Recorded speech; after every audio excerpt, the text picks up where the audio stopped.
¿Qué tal? ¿Cómo está? Muy buenas tardes con todos. En esta oportunidad tenemos un tema muy importante que es prevención secundaria de prevención del cáncer de cuello uterino. Más bien le damos la bienvenida a las personas que están presentes y a las personas que se están conectando vía Facebook. Le damos la bienvenida a la doctora Marcy Ramos. Adelante. Hola, ¿qué tal? Muy buenas tardes. Habla la doctora Marci Ramos, yo soy cirujana oncóloga de especialidad. Trabajo en el Departamento de Promoción, Prevención y Control del Cáncer del Instituto Nacional de Enfermedades Neoplásicas. Esta tarde vamos a hablar acerca de prevención en cáncer de cuello uterino, un tema muy importante. Bueno, de hecho, para hablar acerca del tema es súper importante saber qué tanto conocemos acerca de esta enfermedad, ¿no? Que sigue siendo un problema de salud pública al momento, sigue causando gran cantidad de muertes al diagnóstico, ya que la mayoría cuando se diagnostican cursan con enfermedad avanzada, para quienes las oportunidades tanto de tratamiento, recuperación y curación pues se ven reducidas, ¿no? En nuestro país el cáncer de cuello uterino ocupa el tercer lugar en cuanto a mayor cantidad de casos reportados año a año, ¿no? Entonces, el cáncer de cuello uterino tiene un agente causal, tiene ya está identificado el agente que está relacionado directamente a su desarrollo, ¿no? Que es la infección por el virus del papiloma humano, ¿no? El virus del papiloma humano viene a ser un tipo de infección que se adquiere por contacto sexual, mediante las relaciones sexuales con el contacto de secreción de la región anogenital y también en la región oral. Entonces, el virus se contagia a través del contacto con secreciones y a través de también contacto con sangre, ¿no? Contaminada. En cuanto al contexto mundial, lo que tenemos, de acuerdo a los datos que se reportan año a año, se reporta 604.000 casos nuevos, ¿no? Esto fue para el año 2020, y 342.000 muertes reportadas en ese periodo de tiempo. Tenemos que al 90% de nuevos casos y muertes a nivel mundial, la mayoría se han desarrollado en países con índice de desarrollo humano bajo, ¿no? A lo que llamamos habitualmente de ingresos bajos o medianos. La mayoría de los casos reportados de cáncer de cuello uterino, aproximadamente un 95-98% están asociados a la infección por el virus del papiloma humano que ya les estaba comentando. Bueno, en cuanto a... Siguiente. Tenemos un mapa global acerca de la incidencia del cáncer de cuello uterino a nivel mundial, y como podemos visualizar, los países en los cuales la coloración azul es más intensa es donde se da la mayor cantidad de casos, y estos países son parte de África del Centro, África del Sur, la isla de Madagascar, parte de las islas de Indonesia, Centroamérica. En América del Sur tenemos Bolivia. Perú no está dentro de los países que reportan mayor cantidad de casos, pero sí se encuentra dentro de los primeros, ¿no? Seguimos. En cuanto a la mortalidad pues sigue un patrón muy similar en cuanto a la incidencia, porque es lo que ya mencionaba de principio. La mayor cantidad de casos de cáncer de cuello uterino se reportan en enfermedad avanzada, en estadios clínicos 3, 4, donde las oportunidades de recuperación, curación y con una mejor sobrevida pues se van reducidas. Por lo tanto, que la mayoría, posterior a un periodo corto de tiempo, fallecen, ¿no? Se dice alrededor del 50% de las mujeres diagnosticadas de cáncer de cuello uterino a nivel mundial llegan a fallecer, ¿no? Y esto es debido a que se diagnostican cuando la enfermedad está avanzada. ¿Esto a qué obedece? De hecho, hay muchos problemas, muchos intervinientes en este problema de salud pública. Tiene mucho que ver el nivel educativo, los ingresos económicos, el deficiente acceso a salud, la falta de cobertura en salud y los programas de tamizaje que no llegan al 90% de la población objetivo, que es lo que se debería lograr para que las estrategias planteadas en prevención puedan cumplir los objetivos que se plantean al inicio desde que se empiezan a aplicar. Bueno, el cuello uterino forma parte del aparato genital femenino interno, ¿no? Es un poco de anatomía, vamos a hablar brevemente. Entonces, el cuello uterino es parte del útero. El útero es un órgano muscular, es el que alberga al nuevo ser luego de la fecundación, ¿no?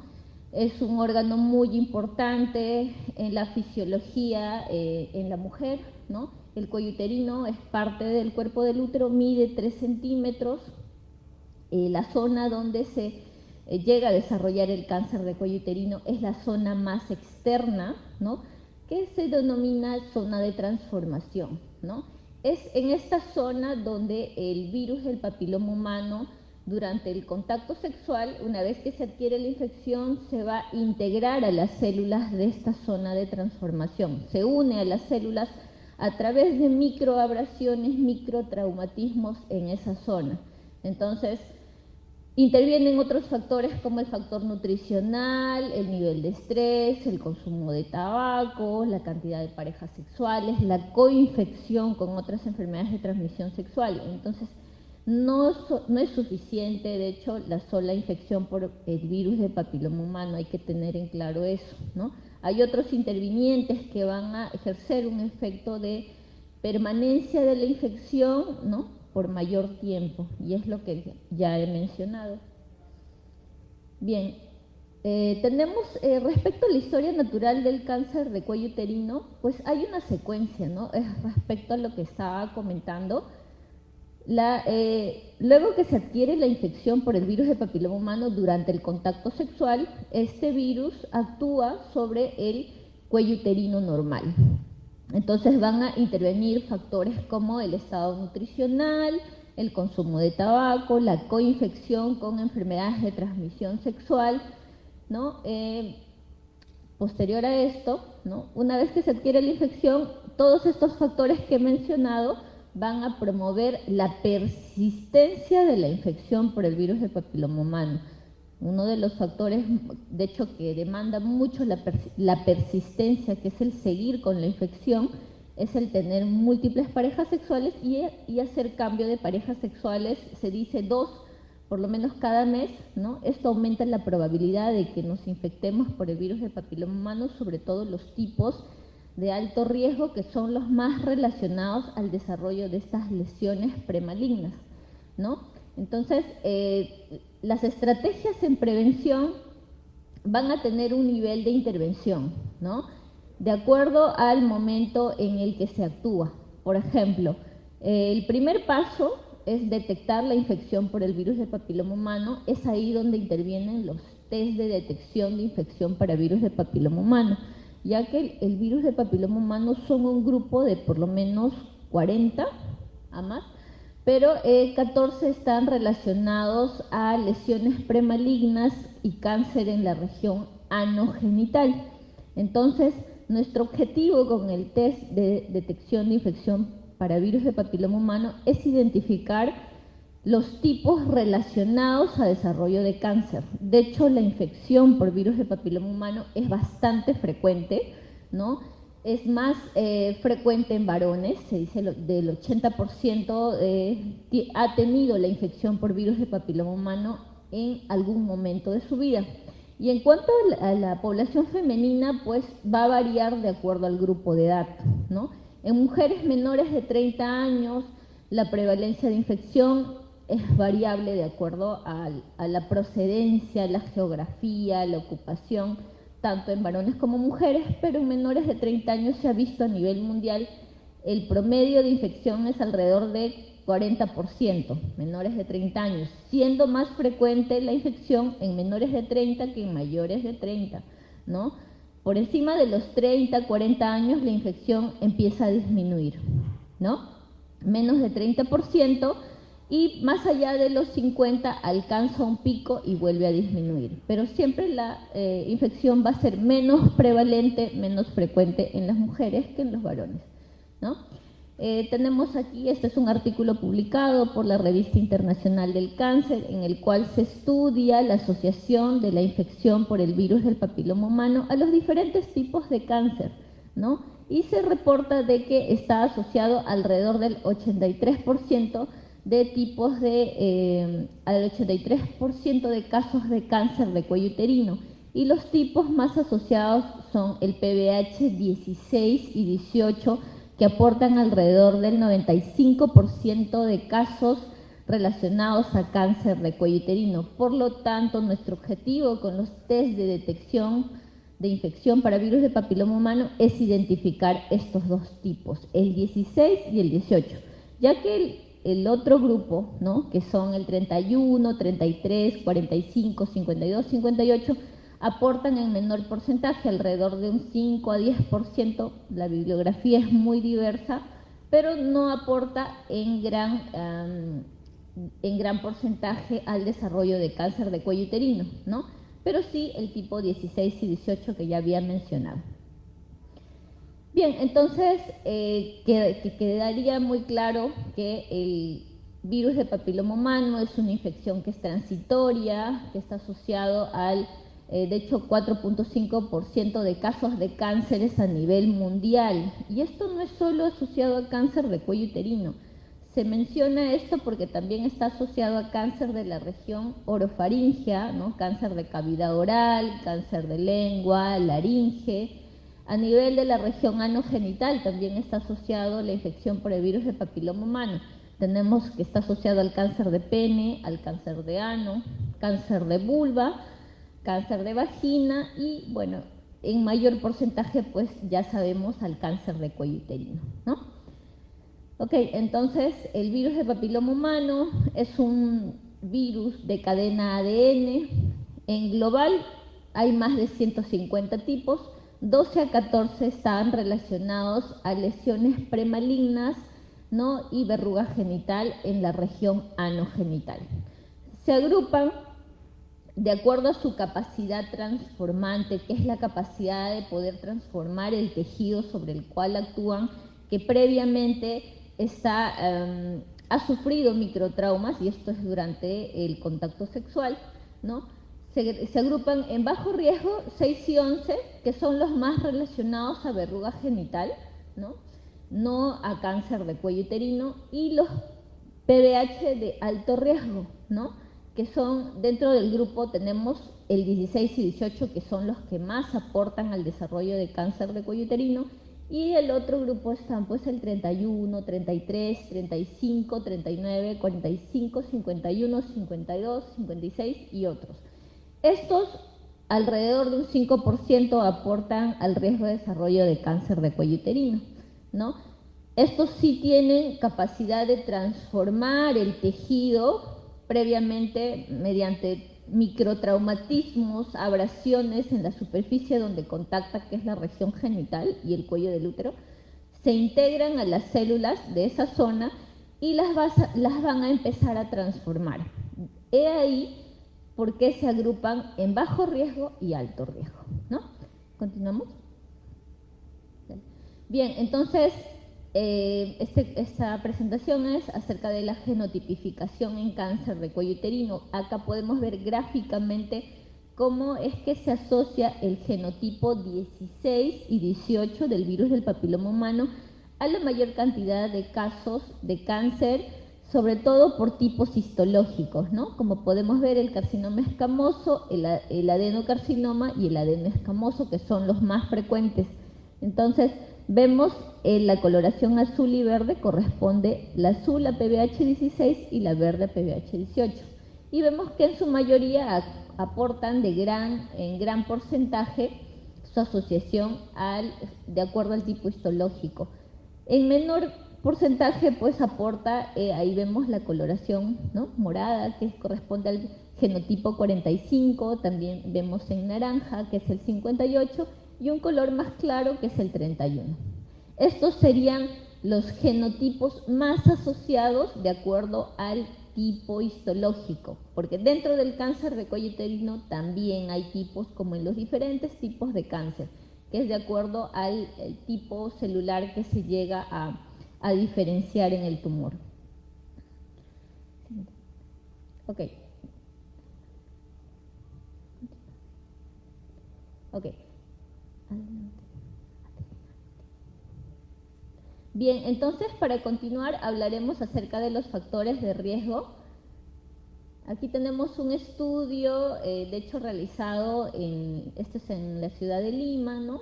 Por médicos del Instituto Nacional de Enfermedades Neoplásicas en colaboración con otros médicos, en el cual se estudió un grupo de jóvenes estudiantes de una universidad de Lima, ¿no? Fueron alrededor de 221 estudiantes, en el cual se buscó evaluar la prevalencia de infección por el virus de papiloma humano. Eran un grupo menor de 30 años en los cuales se encontró la prevalencia de infección por virus de papiloma humano fue de 43.4%, ¿no? Aquí, como vemos, de acuerdo a lo que ya estábamos hablando, la prevalencia va a ser por encima del 40% en menores de 30 años, demostrando de esta forma una vez más que la prevalencia es más alta y va a variar de acuerdo al grupo de edad, ¿no? ¿Qué otros datos relevantes encontramos? Que el mayor porcentaje se encontraron infección por múltiples genotipos, ¿no? Predominantemente el genotipo 16, ¿no? En el 15.6% y PBH 18 en el 4.2%. Y el grupo de los otros, ¿no? En el 80.2%. Bueno, era sorprendente en este estudio que se reportó que a pesar de ser población que había recibido información respecto a las estrategias de prevención, pues un 22%, que resultaban 49 de ellas, nunca se habían realizado un Papa Nicolau, ¿no? Entonces, con esto queremos demostrar que la sola información no es suficiente, ¿no? Sino que también es importante aplicar la información que se recibe. Otro dato súper importante fue que se encontró en un 13.5% coinfección, que es lo más frecuente, ¿no? Infección por los tipos de alto riesgo y del grupo de los otros. Por ejemplo, PBH 16 y 2-3 de los otros, PBH 18, 2-3 de los otros.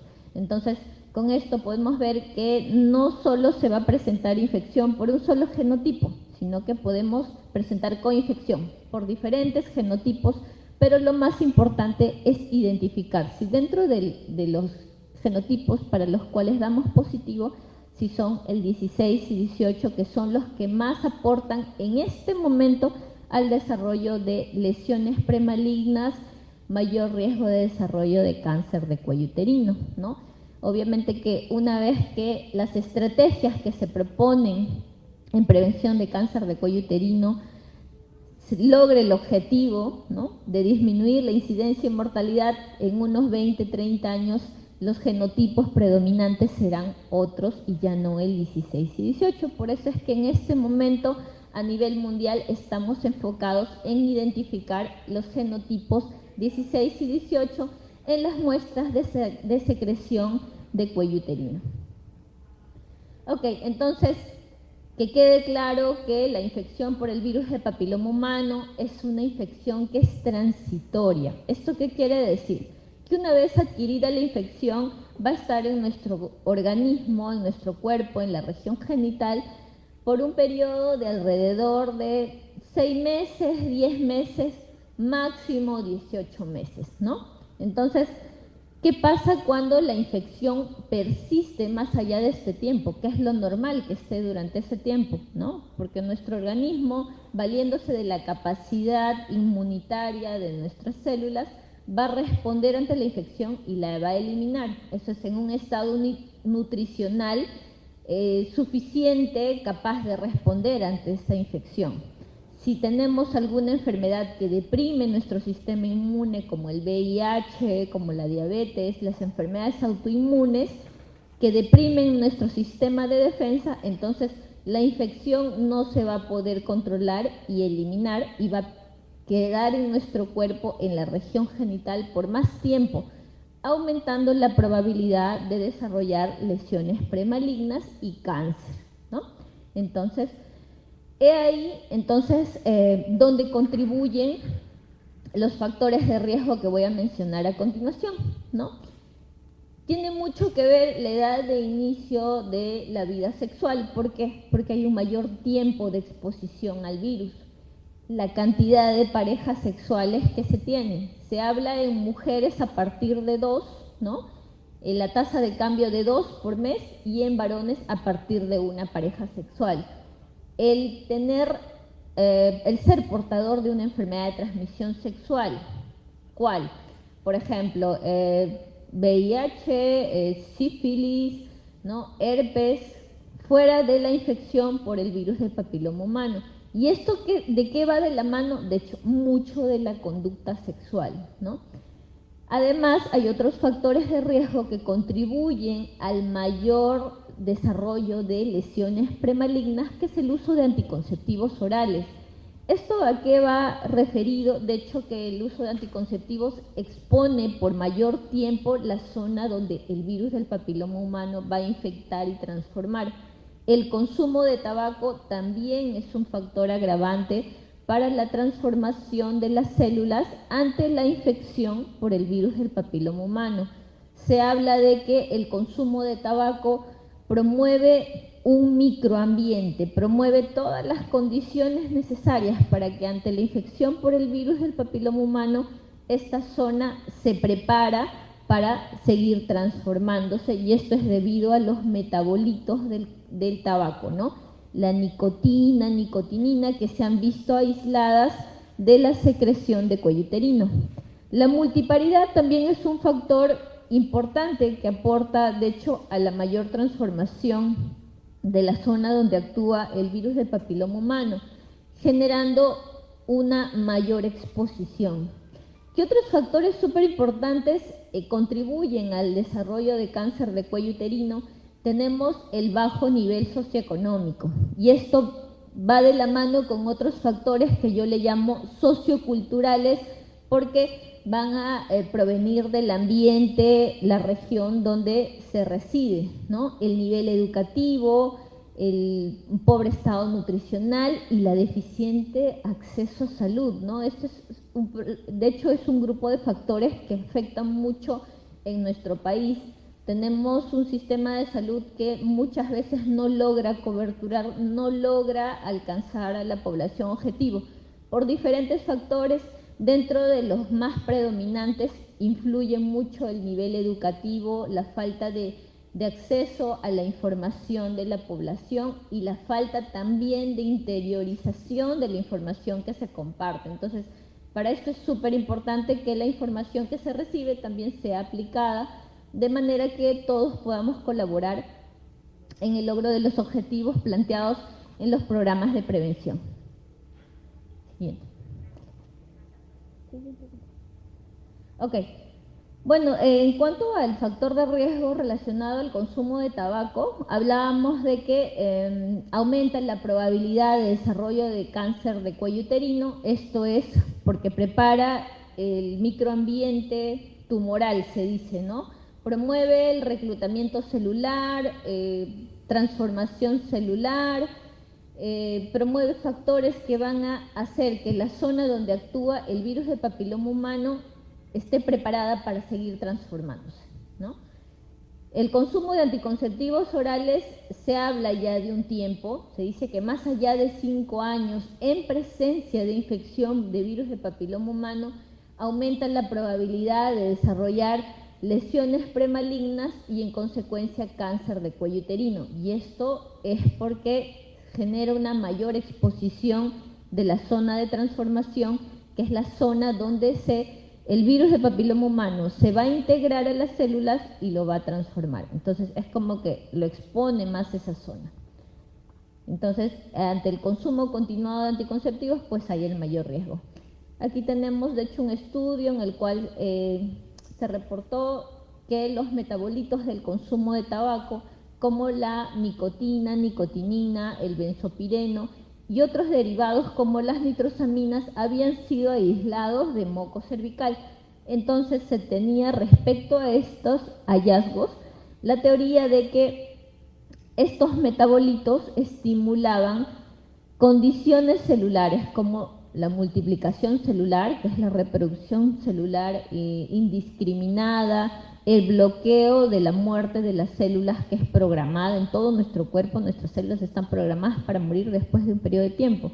Entonces, estos metabolitos bloqueaban funciones celulares normales, de manera que promovían, potenciaban la posibilidad de que se desarrolle unas lesiones premalignas en esa zona, potenciaban la capacidad transformante de la zona, que ante la infección por el virus de papiloma humano, pues había mayor probabilidad de que se desarrollen lesiones premalignas y posteriormente cáncer de cuello uterino.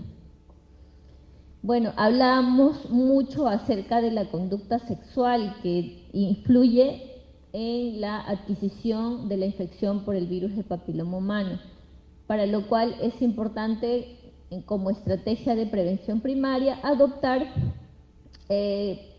una sexualidad responsable, ¿no? Informarse. De hecho, el virus de papiloma humano es una infección que no se puede prevenir mediante el uso de anticonceptivos de barrera, llámese preservativo. Es una infección que se adquiere por el solo contacto con secreción anogenital, y cuando se adquiere la infección no solo se contagia a nivel de esa región, de la región anogenital, sino es toda la zona que rodea, ¿no? Región perineal, región inguinal, región glútea. Entonces, si bien la toma de muestra para detección de infección por virus de papiloma humano se realiza con toma de muestra de secreción de cuello uterino, se puede aislar el virus de toda esta zona, de la región genital, inguinal, la región glútea. ¿Por qué? Porque al adquirir la infección, el virus va a estar en toda esa zona presente, ¿no? Ok, entonces, como estrategias de prevención, pues nosotros tomamos como modelo las estrategias propuestas por la Organización Mundial de la Salud en el año 2020. Ha propuesto estrategias orientadas hacia el año 2030, que estas van de acuerdo al nivel de intervención. ¿Qué quiere decir? Las acciones que se tomen va a ir orientado de acuerdo al grupo de edad, y se van a diferenciar las estrategias de acuerdo a lo que se quiera lograr. Por ejemplo, en el nivel primario, en prevención primaria, el objetivo es vacunar a las niñas entre los 9 y 14 años. Ahora se está incluyendo al grupo de niños también en nuestro programa de vacunación nacional desde noviembre del año pasado. Entonces, la vacuna está disponible gratuitamente en los establecimientos de salud para este grupo, niñas y niños de 9 a 14 años, ¿no? Para mujeres mayores, realmente de 15 a 25, hay ciertas especificaciones, pero no está disponible de forma indiscriminada para este grupo, solo para niñas y niños entre 9 y 14 años. ¿Qué otras estrategias se proponen? Educar a la población en salud sexual, en el uso de métodos de anticoncepción, y también recomienda la circuncisión masculina, ¿no? En cuanto a las estrategias tomadas en el nivel de prevención secundario, se enfoca en el grupo de mujeres mayores de 30 años. ¿Por qué? Porque el cáncer de cuello uterino se diagnostica mucho más a esta edad. De hecho, hay casos que se dan en menores de 30, no es la mayoría de casos, pero sí vamos a encontrar un pico por encima de los 30 años. La estrategia propuesta para este nivel de intervención es realizar el screening con el estudio que nos permite identificar con mayor eficacia, efectividad, la infección por el virus de papiloma humano. Entonces, aquí tenemos el test de detección para infección para virus de papiloma humano, ¿no? Pero esto no invalida al resto de estrategias que se tienen en los establecimientos de salud, ¿no? También se disponen de Papa Nicolau, pruebas de inspección visual, el llamado IVA, ¿no? IVA e IBL. No le quita valor a estas otras herramientas aplicadas en tamizaje, ya que el objetivo es realizar tamizaje, realizar detección de la infección por virus de papiloma humano, o bien de identificar a las pacientes que ya están desarrollando lesiones premalignas, que viene a ser los cambios que suceden antes que se desarrolle cáncer de cuello uterino. Entonces, todas estas herramientas utilizadas en tamizaje en cuello uterino son útiles. Ninguna se le resta valor, el objetivo es realizar la intervención. Y en cuanto al nivel terciario, de hecho, del grupo de pacientes que han sido diagnosticadas de cáncer, lo que propone la OMS es que sean tratadas, ¿no? Que puedan recuperarse y que puedan integrarse nuevamente a la sociedad y a su familia, para lo cual se le debería de ofrecer todas las herramientas disponibles para su tratamiento, que cirugía, radioterapia, quimioterapia o cuidados paliativos en el caso de ser necesarios. Entonces, estas son las estrategias que rigen todas las intervenciones que se dan en nuestro país y a nivel mundial. Se diferencia de ciertas condiciones mínimas, pero estas de hecho sirven mucho para orientar las acciones en prevención de cáncer de cuello uterino. En nuestro país, la vacunación contra el virus del papiloma humano se ha empezado a aplicar a partir del año 2011, ¿no? Ya como parte del esquema nacional de vacunación.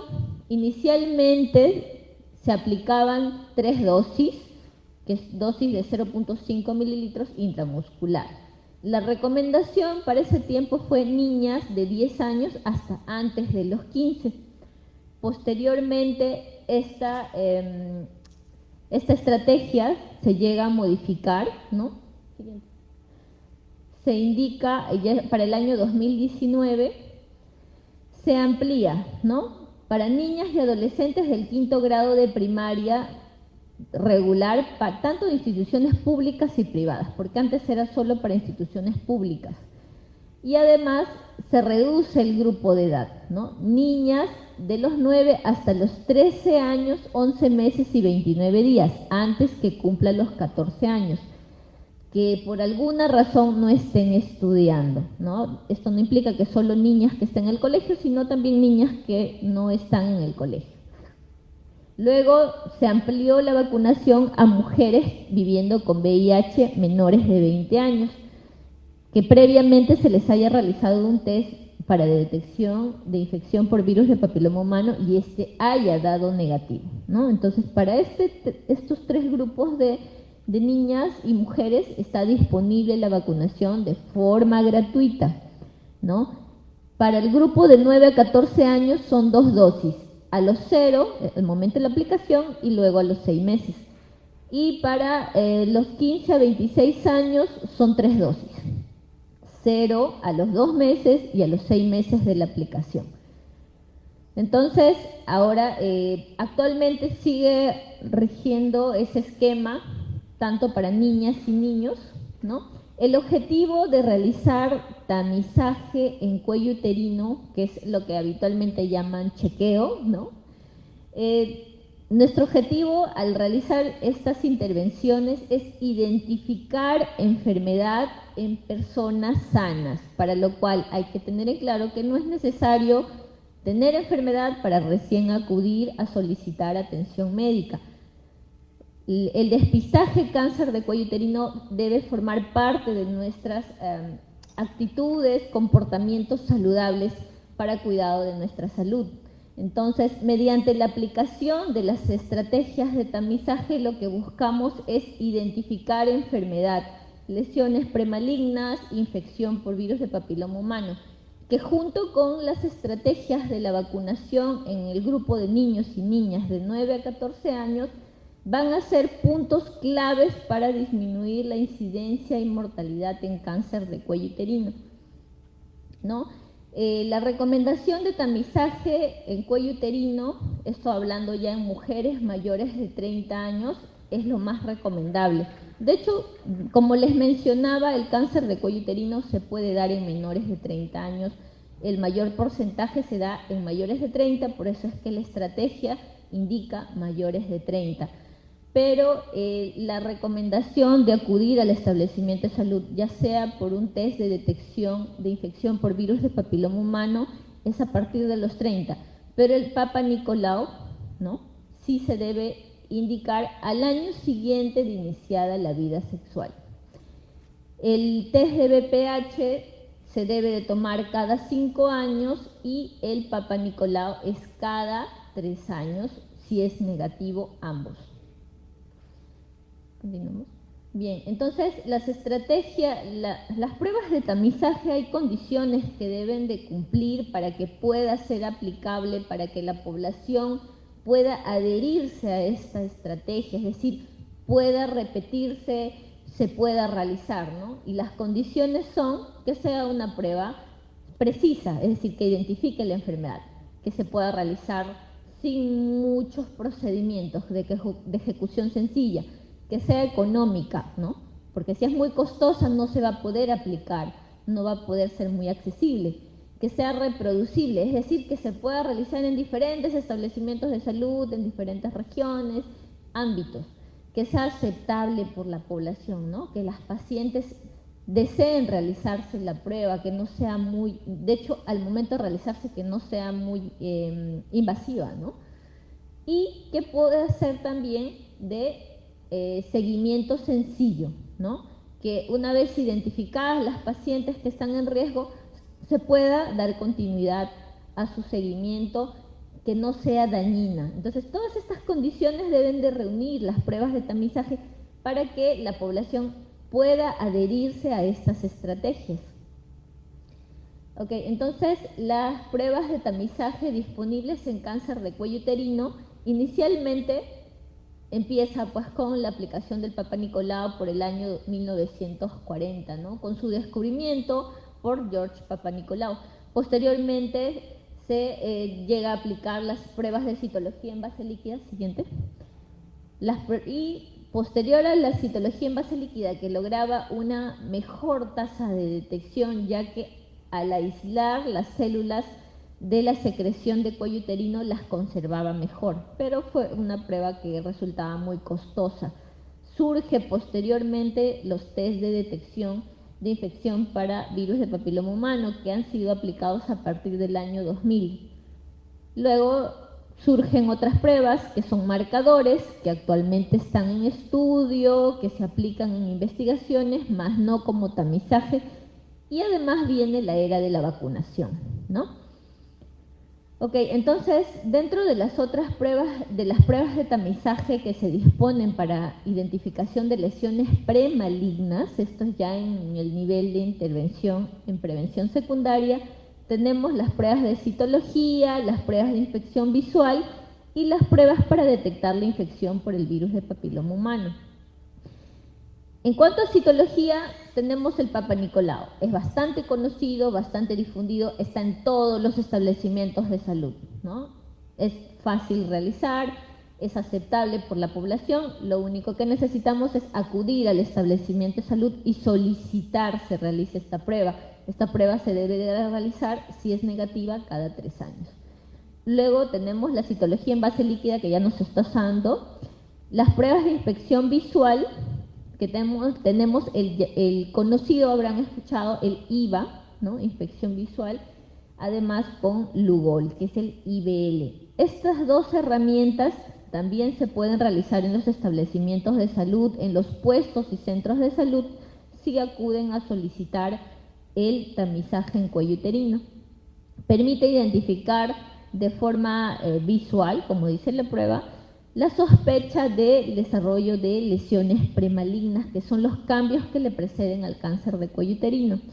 Y tenemos el otro grupo de pruebas para detección de infección por virus de papiloma humano, que es una prueba más sensible, más específica, superior al Papa Nicolau y a las pruebas de inspección visual, pero no invalida las anteriores. No quiere decir que las demás no tengan valor, pero sí se ha demostrado que tiene un mejor rendimiento.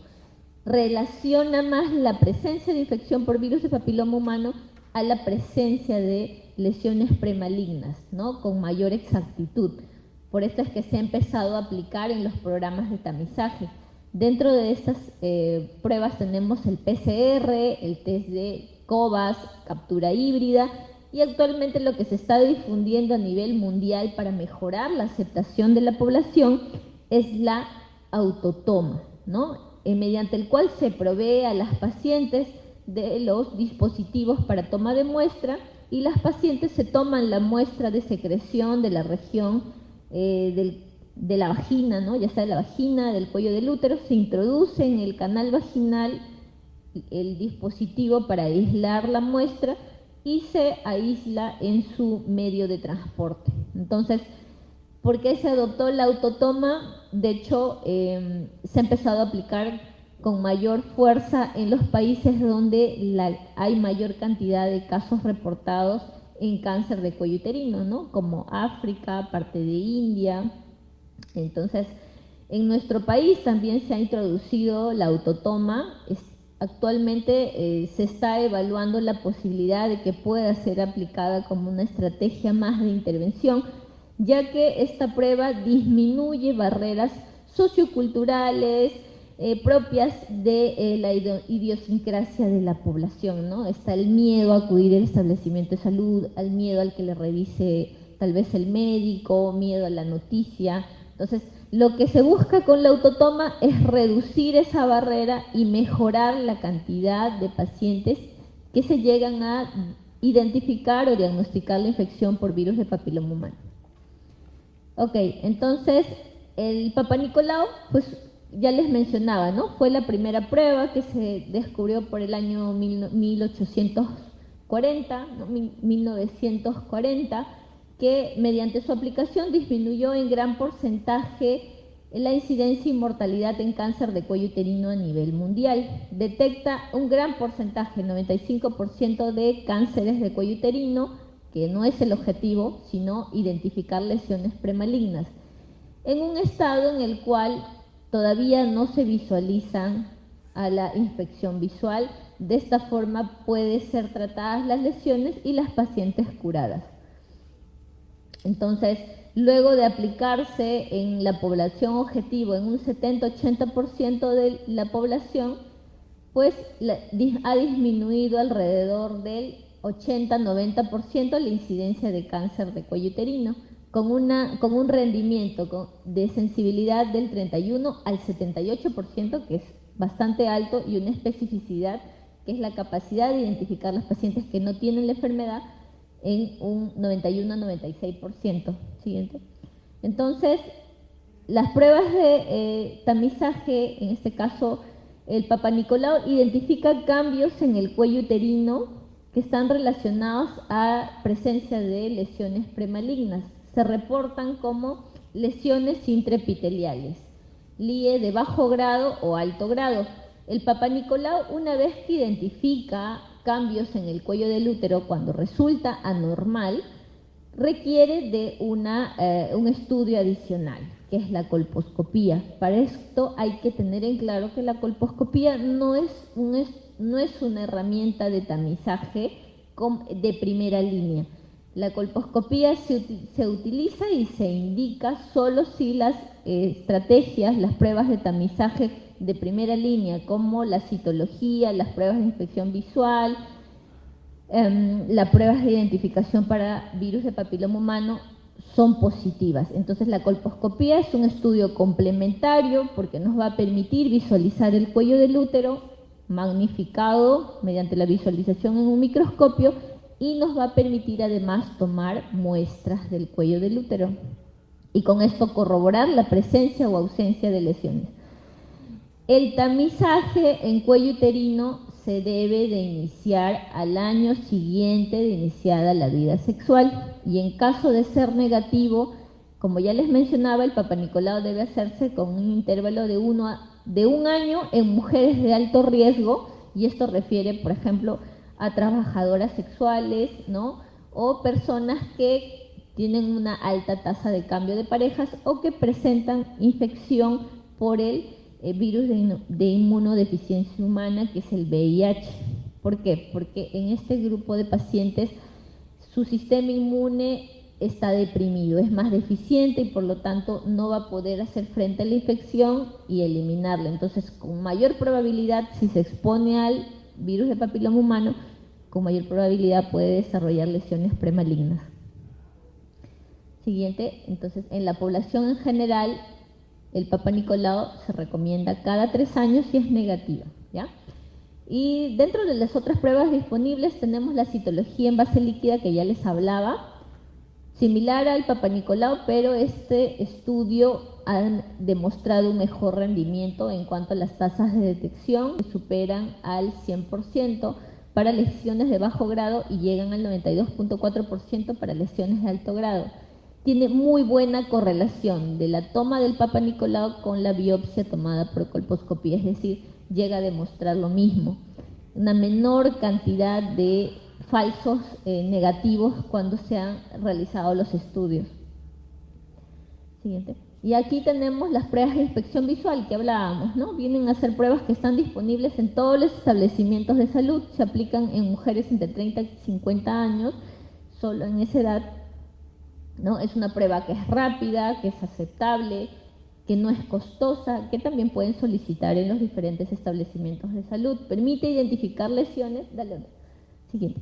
Permite identificar lesiones en el cuello uterino que son sospechosas de que se estén desarrollando un precáncer, ¿no? Como podemos ver ahí en la imagen. Continuamos. Ok, entonces luego de obtener los resultados de estas pruebas, tanto de la inspección visual con ácido acético y Lugol, seguido de esto, ¿no? Lo que debería hacerse es tomar muestras de la zona normal o bien aplicar, de acuerdo a las herramientas disponibles, también en algunos establecimientos de salud está la estrategia de ver y tratar, ¿no? Entonces esto va a depender del establecimiento de salud y de las herramientas disponibles. Aquí tenemos la prueba de inspección visual con Lugol, en el cual las lesiones sospechosas se ven de una coloración más brillante y clara, ¿no? Respecto al resto del cuello del útero que se visualiza de una coloración oscura, ¿no? Y luego tenemos las pruebas de detección de infección para virus de papiloma humano, que ya les hablaba que tienen alto rendimiento para detectar infección por el virus y además está asociado a una mayor detección de lesiones premalignas, con una capacidad de detección que llega al 100% y especificidad que va del 62 al 96%, en el cual identifica claramente que pacientes no tienen la infección. Siguiente. Entonces, esta es una estrategia que ya ha sido aplicada a nivel mundial, forma parte como eje de las estrategias en prevención. Entonces, la recomendación de la Agencia de Investigación para el Cáncer y la OMS es no tamizar con test de BPH en mujeres menores de 30 años.